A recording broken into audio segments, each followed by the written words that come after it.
আসসালামু আলাইকুম। এই হাবিবি, কেমন আছেন সবাই? নানা অসুস্থতার মাঝেও আমি একটু ঘুরতে আসছি। তো এই যে এখানে ভিডিও করতেছি আজকে আপনাদেরকে দেখানোর জন্য। এই যে মসজিদ দেখতেছেন, এখানে মসজিদগুলো কত সুন্দর, এবং এই পাশে ঘুরে পেছনে আর একটা মসজিদ আছে, এবং এইখানেও একটা মসজিদ, অর্থাৎ দূরে আরও একটা মসজিদ আছে দেখা যাচ্ছে। ওই যে দূরে আপনারা দেখতে পারবেন আমরা যে জায়গায় এখন আছি। অনেক সুন্দর একটা জায়গা দিয়ে আমি যাচ্ছিলাম, ভাবলাম আমি আপনাদের জন্য একটা লং ভিডিও তৈরি করে নিয়ে যাই সবাইকে দেখানোর জন্য।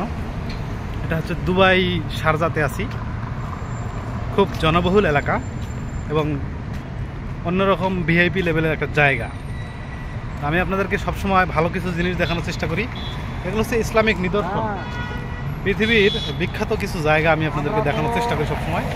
মসজিদটার নিদর্শন দেখলে আপনারা বুঝতে পারবেন যে কত সুন্দর, আর ভেতরে আরও কত সুন্দর হতে পারে।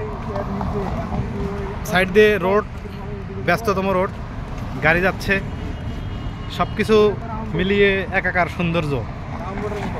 আপনারা অনেকে ভিডিও করেন, লং ভিডিও করেন, শর্ট ভিডিও করেন, সেই ভিডিওগুলো এত সুন্দর হয় না। তো যাই হোক, আমি আপনাদেরকে এই বিষয়গুলো দেখানোর জন্যই আজকে ভিডিওটা করা। লাইটিং রাতের বেলায় অসাধারণ লাইটিং হয় দুবাইয়ে। এই পিছনের মসজিদটা আমার দেখেন আরও অন্যরকম সুন্দর, এটা অন্য মডেল। আর এই যে এখানে আমার এই পেছনে যে আরেকটা মসজিদ আছে, এটা আরেক মডেল। মসজিদগুলো এই দেশে অনেক সুন্দর হয়, ঠিক আছে? তো আপনাদের এই ভিডিওটা কেমন লাগলো এবং আপনাদের মতামত অবশ্যই জানাবেন। আর আপনারা নিজেরাও চেষ্টা করবেন সুন্দর কিছু ভিডিও আমাদেরকে উপহার দেওয়ার জন্য, দেখানোর জন্য। আমিও আপনাদের ভিডিও দেখার অপেক্ষায় থাকি, কিন্তু মজা আসে না। আপনারা অনেকে ভিডিও বানাইতে পারেন না সঠিকভাবে, ভালো লাগে না আপনাদের অনেক ভিডিও।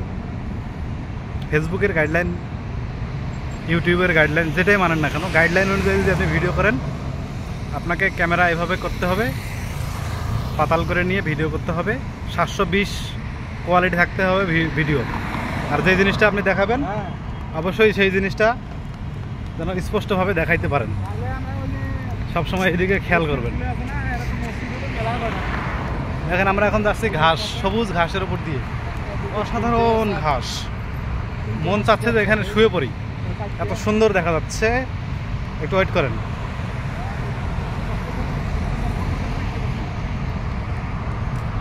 এই রোড দিয়ে যাইতে হবে, রোড দিয়ে। যাই হোক, আমরা একটা গন্তব্যস্থলে যাব, যার কারণে ভিডিওটা আর আমরা দীর্ঘায়ী করতে পারতেছি না। নতুন অন্য কোনো ভিডিওতে আপনাদেরকে ভালো কিছু দেখানোর চেষ্টা করব। আমার ভিডিওগুলো কেমন হয় অবশ্যই আপনারা ফিডব্যাক দিবেন, জানাবেন, কমেন্ট করে মন্তব্য অবশ্যই জানানোর চেষ্টা করবেন। সবাই ভালো থাকবেন, সুস্থ থাকবেন, সবাইকে ধন্যবাদ।